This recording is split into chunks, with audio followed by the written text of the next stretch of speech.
We continue to see Hamas hiding in, taking over, and otherwise using these sites from which to conduct its operations and to pose an ongoing threat. So US Secretary of State, or shall I say Israeli Secretary of State, Antony Blinken, has entered a race with the BBC, UK's public service broadcaster and my former employer. A race to decide who can touch new law on shaming humanity faster. A case in example is the Israeli massacre in a school on Wednesday. Israeli terrorists bombed Al-Jawni school in the Nuseirat refugee camp using American 2,000-pound bomb.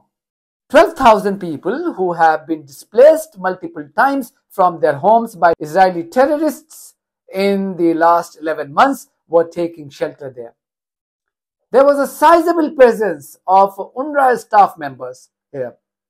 A UN flag was flying at the top of the school to make it absolutely, abundantly clear that this was a UN facility.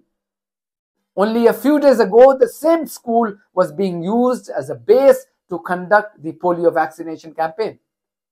But for Israelis who have been barbaric in murdering civilians by bombing schools and UN facilities, once again, this was a target for genocide. They chose to ignore the sign and dropped another 2,000-pound bomb provided by Americans on this school. At least 18 innocent civilians, men, women, children, and babies, were slaughtered in broad daylight. A person no less than the UN Secretary General, Antonio Gutterss, called the latest act of Israeli atrocities unacceptable. He wrote on X, formerly known as Twitter, "What's happening in Gaza is totally unacceptable. A school turned shelter for around 12,000 people was hit by Israeli airstrikes again today.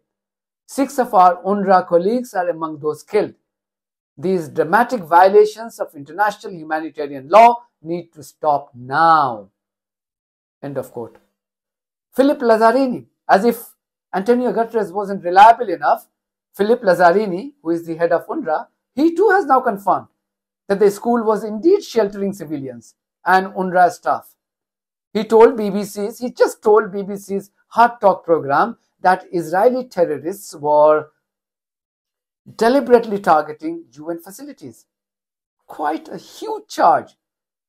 Philip Lazzarini is accusing Israel of deliberately targeting UN staff and UN facilities. But for the show's host, Stephen Sackur, this wasn't worth deliberating on.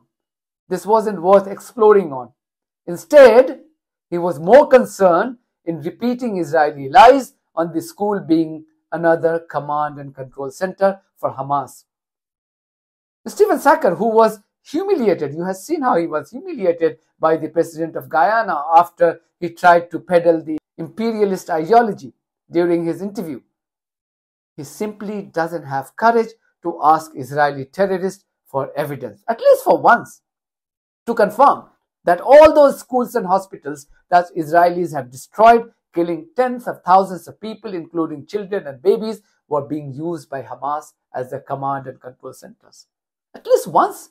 What is it like when you hear that, as yesterday, Wednesday, 6 members of your staff have been killed in an Israeli bomb attack? This is always absolutely devastating. Yesterday I was boarding the plane coming from Cairo to London when I heard the news, and this happened in a school which was also sheltering at that time 12,000 people, and they are in this school because they still believe that the United Nations flag can protect them. Yesterday, 6 staff working in this shelter, providing assistance, organizing, in fact, the life of these families have been killed. Now, 220 staff since the beginning of the war. The worst, Stephen, is to know that maybe tomorrow we will even have more staff being killed. And the question is, when will this end? Not only staff is being targeted, but we have also the United Nations premises 2/3 of our installation have now been damaged, and more than 500 people have been killed in this installation. You just used the phrase, staff are being targeted, UNRWA staff. The Israelis would absolutely and categorically reject that. They say that in this particular case, the strike on the school, they had clear, irrefutable information that Hamas was using it as a command and control center, and they took all the measures they could to mitigate the loss of life for those that were not Hamas, but were civilians inside the school. I'm not aware of all the measures which have been taken. This shelter, which is a school in Userat, a few days ago, was used for our polio vaccination campaign. It is sheltering 12,000 people. We have United Nations staff living there. We had absolutely no information before the strike. You had no information, but are you categorically rejecting the Israeli statement that Hamas was using it as a command and control center? I have absolutely no information. This is an allegation coming from the Israeli. I have absolutely no means to verify this information. Why do Sucker or his BBC colleagues never care to ask Israel for evidence? Israelis have been killing tens of thousands of innocent men, women, children, and babies for fun. We have seen that.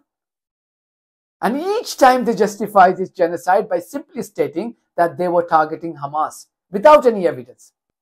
But I mean, to be fair to Sucker, at least he didn't dispute the fact that Israelis had killed 18 civilians, including 6 UNRWA officials.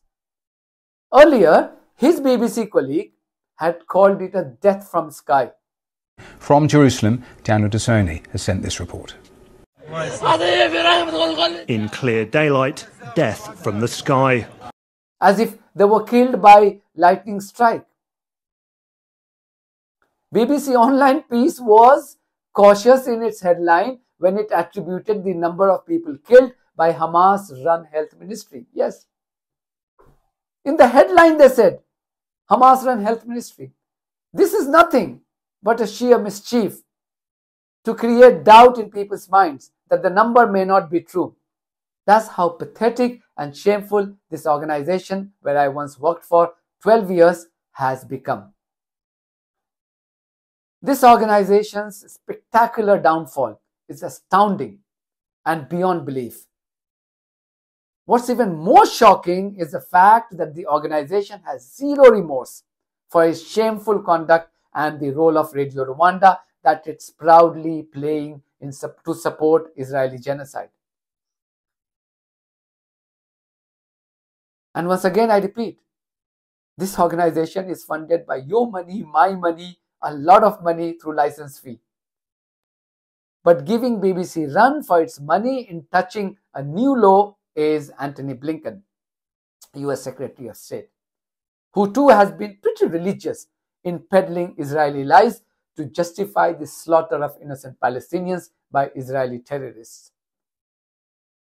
This is how he responded to a question on the latest Gaza massacre by American bomb. He was speaking in Poland. So, Mr. Secretary, could you just respond to the killing of 6 UNRWA workers in Gaza this week? Thank you. With regard to the attack, look, the first thing that's usually important to underscore is the essential, vital, imperative work of humanitarians in Gaza and, for that matter, around the world. And it's essential that those activities be protected and indeed be facilitated. We need to see humanitarian sites protected.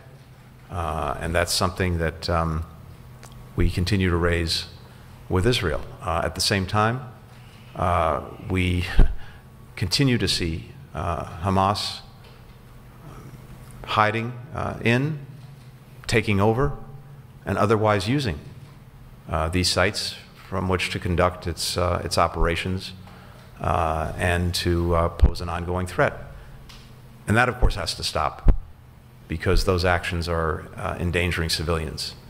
I think it also underscores, once again, the urgency of reaching a ceasefire, because that's the best way of ensuring that we have a genuinely protected space throughout Gaza a space in which the humanitarians can not only continue to do their work, but massively increase it to the benefit of people who desperately need it, the children, the women and men of Gaza. The difference between Gaza genocide and all previous incidents of genocide is that not only is the perpetrator of the genocide today committing these war crimes with impunity, but its supporters like the US, the UK, the EU, Canada and Australia are fully backing this genocidal campaign. At least in the past you had one side, you had good and evil, and there was always a fight between the good and evil. Today, it's only evil, and the only people who are on the side of good are a bunch of few countries who have zero power and the victims themselves. America, UK, France all have veto rights in the UN Security Council. They are on the side of genocide, and they have zero shame and zero remorse about it. That is the difference.